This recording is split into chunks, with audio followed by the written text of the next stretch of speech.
yesterday I had this talk with Jessica, and she told me that I was the worst mother ever. Like, I'm a horrible mother. But the thing is, I don't understand. Like, yeah, maybe I go to work and like I don't really see my child all the time, but still, like, I give it, food with money and stuff. But like, I don't understand because I do so much. Like, right? Like, yeah. You don't think she's right? Yeah. What do you mean? Like, you don't think she's right, or you do think she's right? Huh? Were you listening to what I'm saying? Yeah. You were talking about she liked your haircut. No, I was not talking about that. This is what you do. You never listen to what I'm saying. Like, ever. I do so much for this family. Like, I work so much. And I take care of the baby. What do? Sit on your phone and play video games? Are you kidding? I provide for you. I can't deal with you nagging every day. I'm done with it. Hey, don't walk away from me. That's right, be quiet. I won this argument.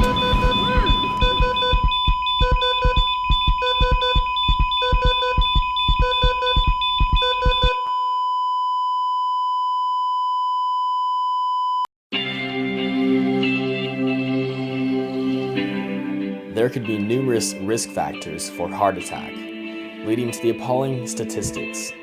610,000 people a year die of heart disease. This equates to 1 in 4 Americans dying from heart disease. Now, coronary heart disease alone has been projected to cost the US $108.9 billion. Some of these risk factors for heart disease are genetic, but many are simply a choice.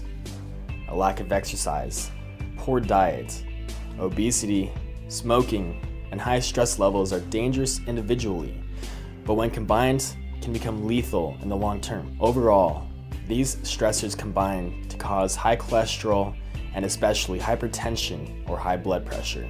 This leads to a buildup of a fatty streak known as a plaque in a coronary artery, which is the artery supplying the most important muscle in your body with oxygen.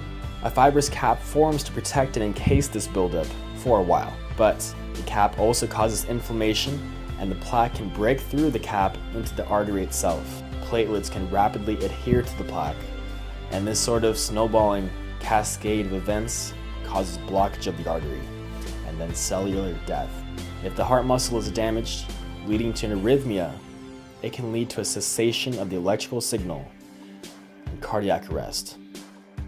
So please, don't go back at it again with the cigarettes or the cookies. A heart attack, also known as a myocardial infarction, is caused by a sudden blockage of the coronary artery by a blood clot. This leads to death of heart muscle. There's a network of blood vessels known as a coronary artery that surrounds the heart muscles and supply it with blood that is rich in oxygen. The heart muscle cells needs this oxygen to function. The coronary artery that supplies the heart with blood can slowly become thicker and harder. 15 minutes after the heart attack, the heart muscle cells no longer have the energy to hold themselves in one piece. The thin membranes start to leak. More and more cells start to die. At one point, a victim can lose up to 500 heart cells each second, and unlike most cells in the body, they can never be replaced. The muscle's death is irreversible after 20 to 50 minutes. The muscle continues to die for 6 to 8 hours. The dead heart muscle is then replaced by scar tissue. In order to decrease the damage that heart attack can do to heart cells, we need to look into stem cells. There have been several research papers where mesenchymal stem cells have been differentiated to cell types that could potentially improve heart function. So stem cells are unique in that they are unspecialized and they can self-renew for prolonged periods of time. They also have the potential to develop and differentiate into a specialized cell in the body and function as an internal repair system when tissues are damaged. One of the leading areas of focus for implementing the use of stem cells is with heart disease. Researchers are working towards taking advantage of the properties of stem cells and using them to replace damaged heart cells and treat heart disease.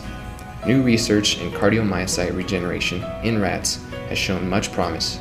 In one study, a heart attack was induced, reducing oxygenation. Adult hematopoietic stem cells were then extracted from the bone marrow of these rats and injected directly into the damaged region, which led to the formation of not only cardiomyocytes, but also the vascular endothelium and smooth muscle cells. Another study even found that human adult stem cells could be successfully transplanted in rats. This demonstrated the plasticity of stem cells and their ability of becoming cell types that they would never normally be.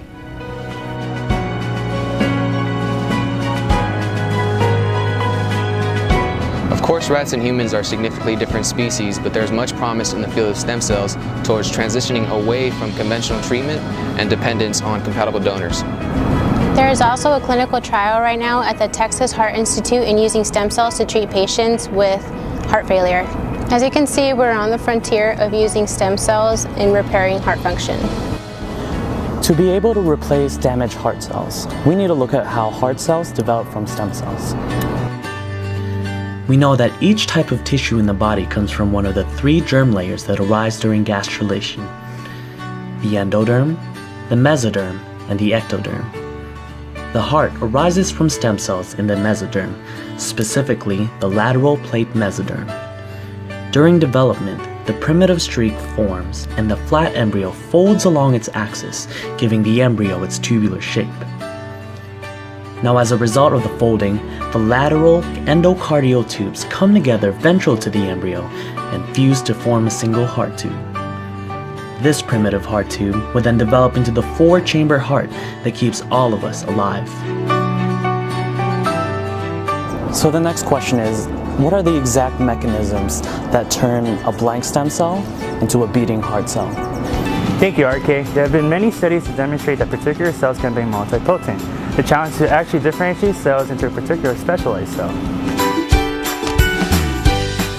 Here we have human embryonic stem cells growing in a petri dish as colonies. If we remove the conditions that allow them to self-renew, they will automatically begin to specialize.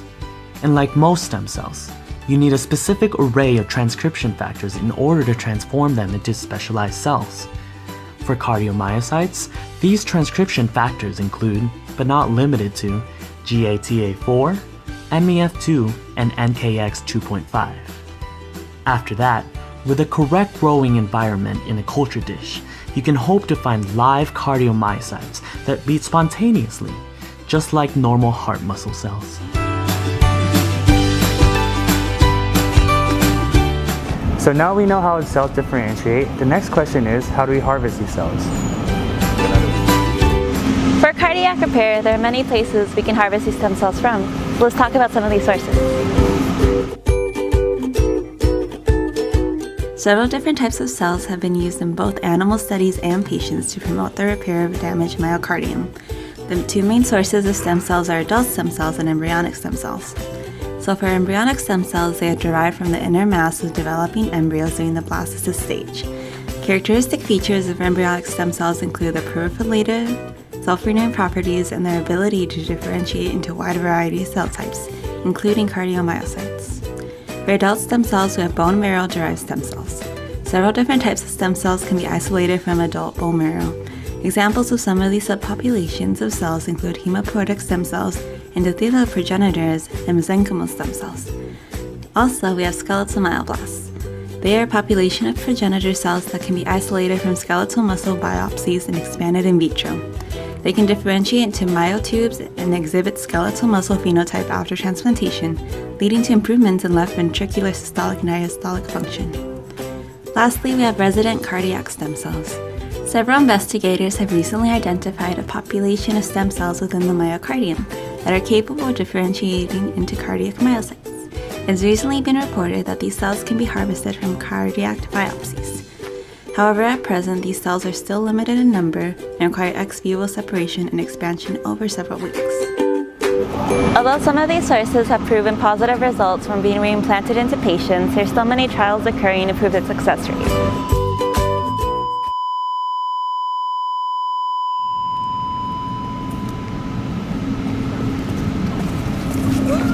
What's going on here, man? Okay, he fell down and then he fainted and then I don't know what happened. Okay. Hey sir, are you okay? Alright, responding, checking breathing. Not breathing, checking pulse. No carotid pulse. Start CPR. Cardiac arrest is the leading cause of death in the United States. Over 400,000 cases are reported each year. Brain tissue can only last 4 to 6 minutes without oxygen before there's signs of irreversible brain damage. That's not a lot of time. We need to act quickly. This alarming statistic could hit close to home because home is exactly where 88% of cardiac arrest occurs. So get certified today at your local training center.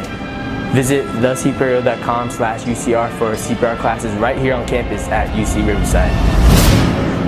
Let's start CPR. 1, 2, 3, 4, 5. To have effective CPR, we want to push hard and fast on the chest.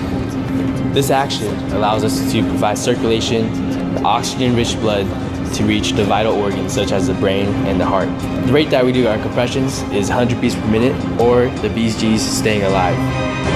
Alright, everybody clear. Shocking on 3. 1, 2, 3, shock. Boom. Sir, relax. You just had a heart attack.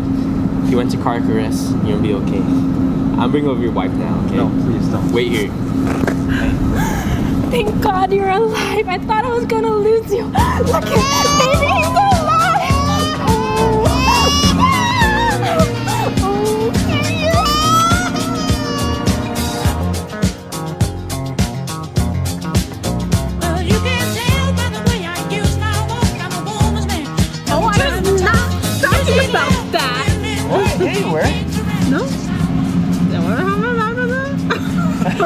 Well, I just Do that thing again. Look to her, and you're gonna say something like, "For cardiac." Where do I go? You didn't say anything. Although some of these, wait, sorry. Okay, fine. Don't go back at it again with the candy, the cigarettes. Don't go back at it again with the cigarettes or the cookies. Don't go back at it again with the cigarettes or the cookies. Sudden blood clot. Dang it!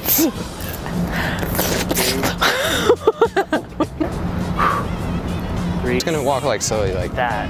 Exactly. Yeah. Go. There have been several repair cardiac heart function. Stop recording. Say it again. No. Wait, don't stop recording. Keep going. Okay.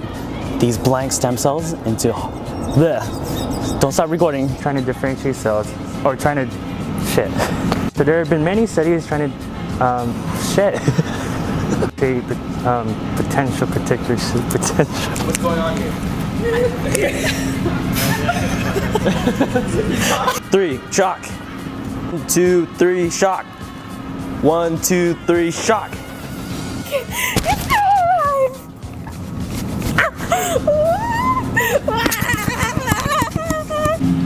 Hey, don't walk away. That's right, be quiet. You got a cigarette?